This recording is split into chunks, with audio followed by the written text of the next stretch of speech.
Welcome to engineers excellence classes. मैं हूं अमित और हम कवर कर रहे थे इंडियन हिस्ट्री में मिडवल इंडिया को, जिसमें प्रीवियस लेक्चर्स में हमने अकबर को कवर किया था और उसमें हमने अकबर के परिचय, उसके द्वारा किए गए आक्रमण और एक भयंकर युद्ध, कौन सा, हल्दी घाटी के युद्ध को कवर किया था, जिसमें हमने मेवाड़ के वीरपुत्र महाराणा प्रताप को भी जाना था। और आज हम अकबर के प्रशासनिक व्यवस्था और धार्मिक व्यवस्था को जानेंगे। तो किसी भी क्षेत्र की प्रशासनिक व्यवस्था इसलिए महत्वपूर्ण होती है क्योंकि उसकी प्रजा के लिए और वहां उस क्षेत्र की सुख समृद्धि के लिए प्रशासनिक व्यवस्था अत्यंत महत्वपूर्ण होती है। जैसे आपने देखा होगा कि आर्टिकल 370 हटाया गया, ठीक है, तो उसके बाद जो लद्दाख, जो एक लास्ट एरिया है, वो धीरे धीरे डेवलप होने लगा। तो इसलिए प्रशासनिक व्यवस्था किसी क्षेत्र को डेवलप करने के लिए करी जाती है। अब जब अकबर गुजरात की विजय करता है, कब, 1573 ईस्वी में जब अकबर गुजरात को विजय करता है, तो उसी के तत्पश्चात वह अपनी शासनकाल की प्रशासनिक व्यवस्था को सुधारने का समय देता है, ठीक है। उससे पहले क्या था? उससे पहले अकबर धीरे धीरे अपने क्षेत्र को बढ़ा रहा होता है, ठीक है, युद्ध कर रहा होता है, बढ़ा रहा होता है, और जब गुजरात विजय कर लेता है तो उसके बाद वो ध्यान देता है प्रशासनिक व्यवस्था पर। और उसके सामने जो सबसे बड़ी प्रशासनिक व्यवस्था होती है वो होती है मालगुजारी की व्यवस्था, ठीक है। ये एक समस्या थी, ये मालगुजारी की जो व्यवस्था थी, ये एक समस्या थी जो कब से चली आ रही थी? जो चली आ रही थी शेरशाह सूरी के टाइम से। अर्थात शेरशाह सूरी द्वारा इस व्यवस्था को लागू करा गया, जिसे बाद में अकबर ने क्या करा? इसका बाद में अकबर ने क्या नाम रख दिया? मालगुजारी व्यवस्था रख दिया। अब देखते हैं इस मालगुजारी व्यवस्था में अकबर ने क्या हटाया। मतलब शेरशाह सूरी जो चला आ रहा था, जो व्यवस्था चली आ रही थी शेरशाह सूरी के टाइम पर, उस व्यवस्था को अलग करके अकबर ने क्या करा? तो ये जो व्यवस्था थी, जब शेरशाह सूरी ने इस व्यवस्था को चलाया तो इसमें सर्वप्रथम क्या करा जाता था? जो कृषि क्षेत्र भूमि है उसकी पैमाइश करी जाती थी, उसे नापा जाता था, ठीक है। जो कृषि क्षेत्र भूमि है, कोई किसी के क्षेत्र की भूमि है, उसको फसल लगने से पूर्व ही, ठीक है, फसल अभी उगनी है, पहले ही पैमाइश कर दी जाती थी, ठीक है। और उसी समय उस क्षेत्र की क्या है, रेट फिक्स कर दी जाती थी कि फसल होने के बाद आप हमें या राज्य को इतना आपको देना होगा, क्या, लगान, ठीक है। अब जब अकबर आया तो अकबर ने भी इस व्यवस्था को चलाया, ठीक है। अकबर ने भी क्या करा? इस व्यवस्था को चलाया। और अकबर ने देखा कि हर वर्ष जो है मूल्य की सूची में परिवर्तन हो रहा है। हर वर्ष क्या है? मूल्य की सूची में क्या हो रहा है? परिवर्तन हो रहा है, ठीक है। और दूसरा कारण इसका यह था कि इससे किसानों को बहुत कष्ट होता था। क्यों? अगर मान लीजिए ये कृषि क्षेत्र है और इस कृषि क्षेत्र में अगर अकाल पड़ेगा किसी साल तो कृषि होगी नहीं, फसल होगी नहीं। फसल जब उत्पन्न नहीं होगी तो फिर भी किसानों को क्या है? एक लगान देना पड़ेगा, ठीक है, एक लगान देना पड़ेगा। और इसी के चलते जब अकबर को पता चला कि इसमें किसानों को कष्ट हो रहा है तो उसने इसको क्या है? बदल दिया, इस व्यवस्था को बदल दिया। अब इस व्यवस्था में उसने क्या चेंज करा, इसे जानते हैं। इसमें उसने क्या करा? पहले तो इसकी फसल होने से पूर्व ही इसकी रेट, जो दर है वो तय हो जाती थी। अब अकबर ने इसकी वास्तविक उपज के रूप में इसको बदला। मतलब जब उपज होगी, ठीक है, जब इस कृषि क्षेत्र भूमि में उपज होगी, फसल होगी, तो उसके तत्पश्चात ही उसके दर या फिर रेट फिक्स करे जाएंगे। और यह थी अकबर द्वारा चलाई गई मालगुजारी व्यवस्था, ठीक है। दूसरी जो व्यवस्था थी वो थी दहसाला व्यवस्था। और इस व्यवस्था को चलाया था किसने? इस व्यवस्था को चलाया था 1580 ईस्वी में अकबर के 9 रत्नों में से एक नवरत्न तोंडरमल ने, ठीक है। तोंडरमल क्या था? तोंडरमल एक, उस समय अकबर के शासनकाल में क्या था? वो एक वित्त मंत्री था। कब चलाया था? 1580 ईस्वी में किसने चलाया था? तोंडरमल ने चलाया था, ठीक है। और तोंडरमल जो था वो था क्या? वित्त मंत्री अकबर का। मतलब जो व्यवस्था चली आ रही थी, वित्त मंत्रालय की जो व्यवस्था थी वो चलाता था कौन? तोंडरमल। और उसी ने इस दहसाला व्यवस्था को लागू किया। अब जानते हैं दहसाला व्यवस्था थी क्या? तो दहसाला जो बना है वो दो वर्ड से मिलकर बना है। देखिए, दह और साला। ठीक है, दह का अर्थ क्या है 10। ठीक है, दह का अर्थ क्या है 10, और साल जो था वो क्या है ईयर है, वर्ष है। तो इस प्रकार क्या है ये दहसाल व्यवस्था क्या है 10 साल की व्यवस्था। अर्थ क्या हो गया 10 साल की व्यवस्था। अब इसमें क्या होता था, शुरुआत में होता क्या था ना कि जो किसान थे, किसानों को एक क्या लगान लेना पड़ता था फसल का, और कुछ किसान क्या करते थे ये बोल देते कि जब उनसे लगान लेने उनके जो मंत्री आता था, किसका अकबर का, जब वो लगान लेने आता था तो जो किसान है वो क्या कहते थे कि इस साल हमारी फसल नहीं हुई है तो हम लगान नहीं दे सकते। ठीक है, अब इसी का टोंडरमल ने कुछ ना कुछ तो करना पड़ेगा। ठीक है, तो टोंडरमल क्या करता है, पिछले जो 10 साल की सूची है, 10 साल की फसल की सूची है उसको तैयार करता है। ठीक है, टोंडरमल क्या करता है, पिछले जो 10 साल की सूची है उसको तैयार करता है। पिछले 10 सालों में कितनी फसल हुई और किस किस राज्य में फसल कैसी हुई, इसकी सूची तैयार करता है कौन, टोंडरमल। अब जब उसने सूची तैयार कर ली तो उस सूची का वो क्या करता है, एवरेज निकालता है, औसत निकालता है। ठीक है, उस सूची का क्या निकाल दिया, एवरेज निकाल दिया, औसत निकाल दिया, और उसी के आधार पर एक फिक्स रेट तय कर दिया किसका फसल का। ठीक है, और उसी के हिसाब से मूल्य उत्पादक का हिसाब दिया जाने लगा। तीसरी जो व्यवस्था चली आ रही थी वो थी बटाई या फिर गल्ला व्यवस्था। ठीक है, बटाई या फिर गल्ला व्यवस्था, ये व्यवस्था क्या थी, इसमें किसान है और राज्य के बीच क्या है, राज्य के बीच फसल का बंटवारा कर दिया जाता था। ठीक है, अभी तक हम देख रहे थे किसका बंटवारा होता, भूमि का बंटवारा होता प्रशासनिक व्यवस्था की, मालगुजारी की व्यवस्था में, लेकिन अब जो बटाई गल्ला व्यवस्था थी उसमें फसल का बंटवारा कर दिया जाता था। किसका, फसल का बंटवारा कर दिया जाता था। और जो फसल का बंटवारा होता था वो या तो जब फसल लग रही है कृषि क्षेत्र भूमि में उस समय ही हो जाया करता था, या फिर जब उसकी कटाई कर दी जाती थी, जैसे गट्ठर बनाते हैं ना, तो उन गट्ठरों को बनाकर उसकी क्या है पार्ट्स कर दिए जाते थे राज्य और किसानों के बीच में। जो व्यवस्था क्या कहलाई, बटाई या फिर गल्ला व्यवस्था कहलाई। चौथी जो व्यवस्था थी भूमि से संबंधित वो थी कौन सी, नसक व्यवस्था। ठीक है, कौन सी व्यवस्था, नसक व्यवस्था। अब इसमें क्या होता था, जो किसान वर्तमान में या फिर अतीत में जो किसान राशि दे रहा होता है, ठीक है, जो राशि दे रहा होता है, जो लगान की राशि दे रहा होता है, उसी के आधार पर क्या है उसको देय राशि का हिसाब करा जाता है। अर्थात उसी के आधार पर क्या है देय राशि उस किसान को दी जाती है। ये कौन सी व्यवस्था थी, ये सी नसक व्यवस्था। थोड़ा सा भूमि के बारे में जानते हैं कि किस भूमि को क्या कहा जाता था।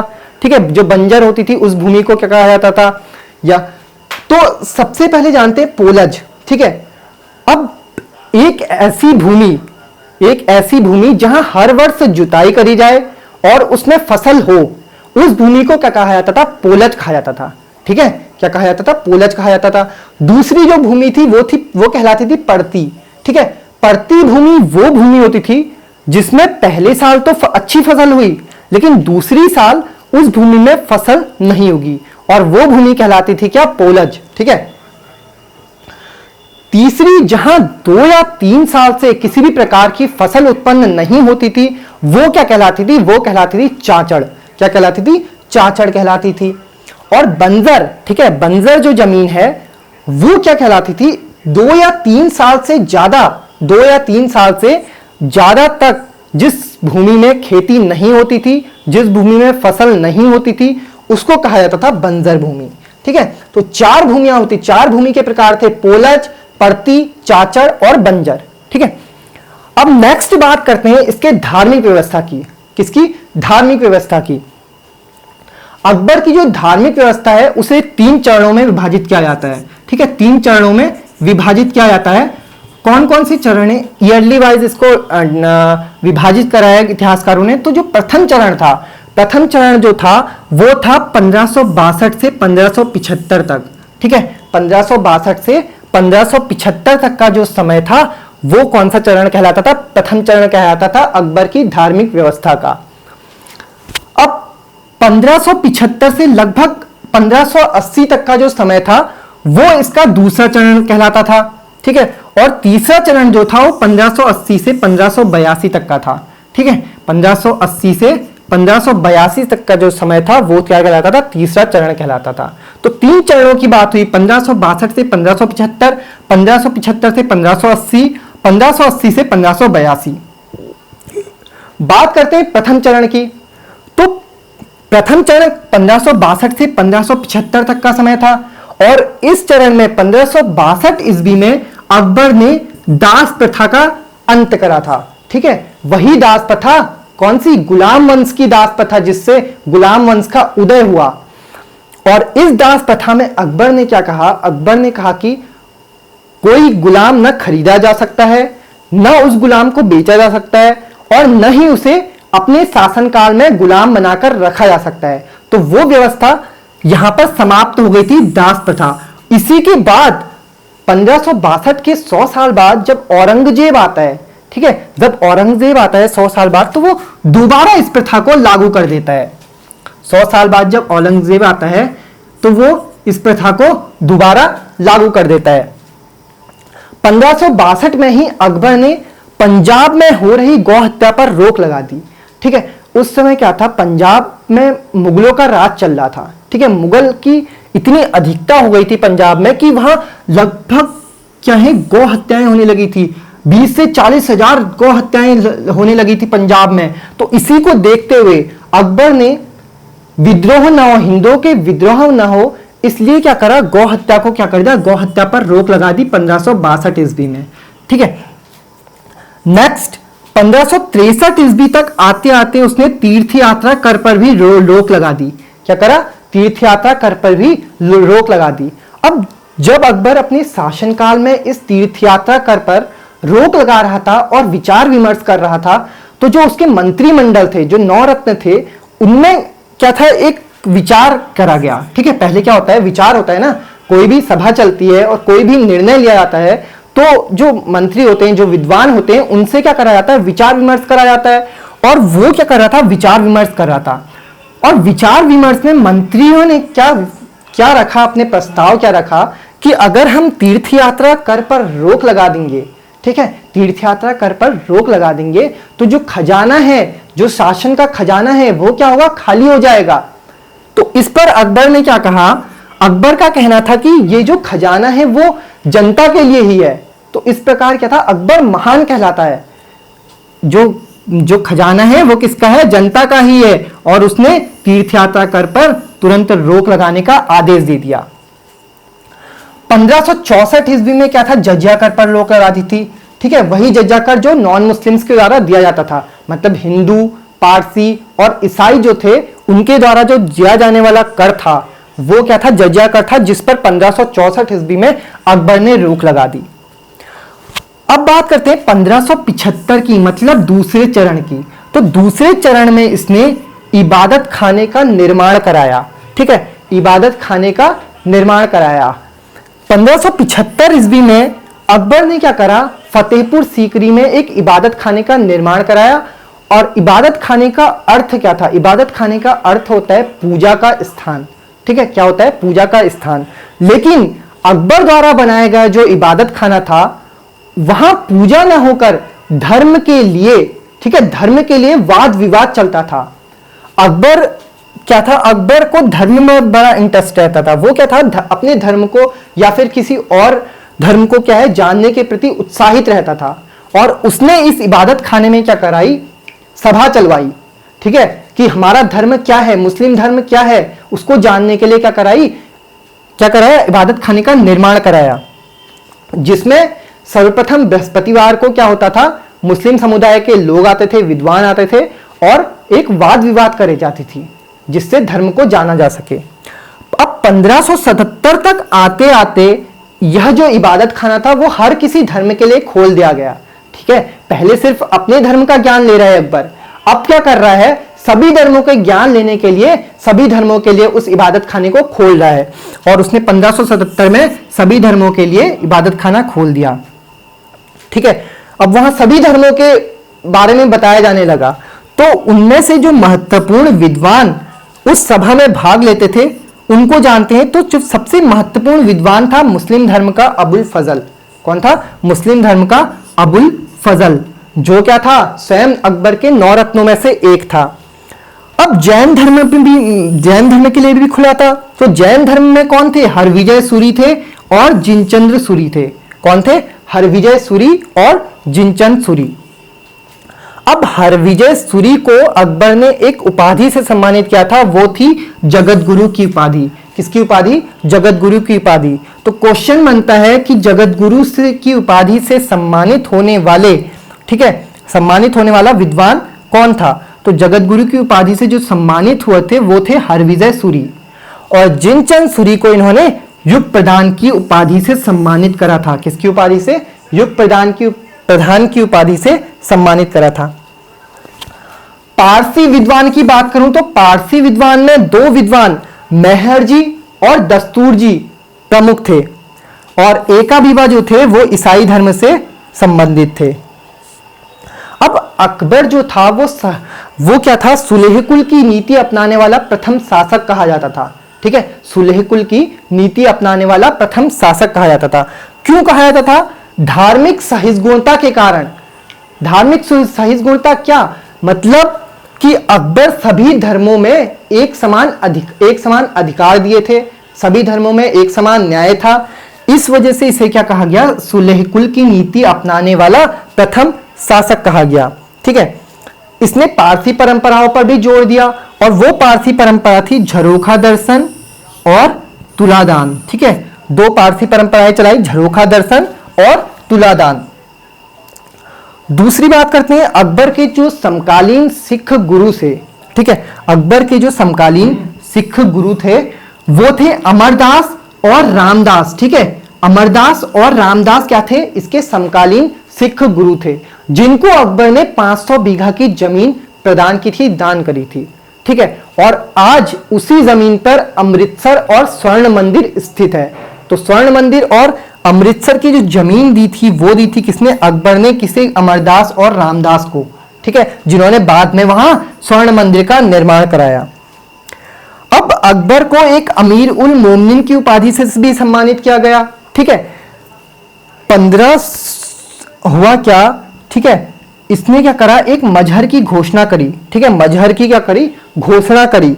मजहर क्या होता है, मजहर एक प्रकार का क्या था, दस्तावेज था। ठीक है, दस्तावेज था। अब भैया इबादत खाना चल रहा है, ठीक है, इबादत खाना चल रहा है, अलग अलग धर्म के लोग आ रहे हैं, तो कुछ ना कुछ विवाद होता रहता होगा। ठीक है, कुछ ना कुछ विवाद होता रहता होगा, लेकिन उसने धर्म के विवाद के लिए भी एक व्यवस्था लागू करी थी। ठीक है, उसमें क्या था, मंत्री परिषद रखे थे, जो कि न्याय के इस्लामिक गुरु, ठीक है, न्याय के जो सबसे बड़े इस्लामिक गुरु थे वो चलाते थे। ठीक है, अब होता क्या था, जब विवाद होता था ना, तो सर्वप्रथम वो आता था उन मंत्रियों के पास जो न्याय के मंत्री थे। ठीक है, अब वहां से जो अंतिम फैसला लिया जाता था, जो विवाद का अंतिम फैसला लेने का अधिकार था, वो था सिर्फ राजा को, अकबर को। ठीक है, किसको था, राजा अकबर को अंतिम विवाद का अंतिम फैसला लेने का अधिकार था। और उस समय जो तत्कालीन इस्लामिक गुरु थे वो थे शेख मुबारक। कौन थे, शेख मुबारक तत्कालीन इस्लामिक गुरु थे। इस शेख मुबारक और अकबर के सिग्नेचर होते थे उस दस्तावेज में। किस दस्तावेज में, मजहर की घोषणा वाले दस्तावेज में। ठीक है, मजहर की घोषणा वाले दस्तावेज में किसके सिग्नेचर होते थे, तत्कालीन इस्लामिक गुरु शेख मुबारक और अकबर के। और इसी दस्तावेज में अकबर को जो उपाधि दी गई वो दी गई अमीर उल मोमिनीन की उपाधि। किसकी, अमीर उल मोमिनीन की उपाधि। अकबर जो था, हमने देखा कि सभी धर्मों के लिए, न्याय के लिए एक समान रूप से न्याय करता था। ठीक है, तो इसको इस न्यायप्रिय होने के कारण सुल्तान ए आदिल की उपाधि दी गई। कौन सी उपाधि दी गई, सुल्तान ए आदिल की उपाधि दी गई। अब जो मजहर था, मजहर क्या था, मजहर हमने पढ़ा था, मजहर की घोषणा थी ना, मजहर एक प्रकार का दस्तावेज था। उसी मजहर को स्मिथ ने क्या कहा, अचूक आज्ञा पत्र कहा।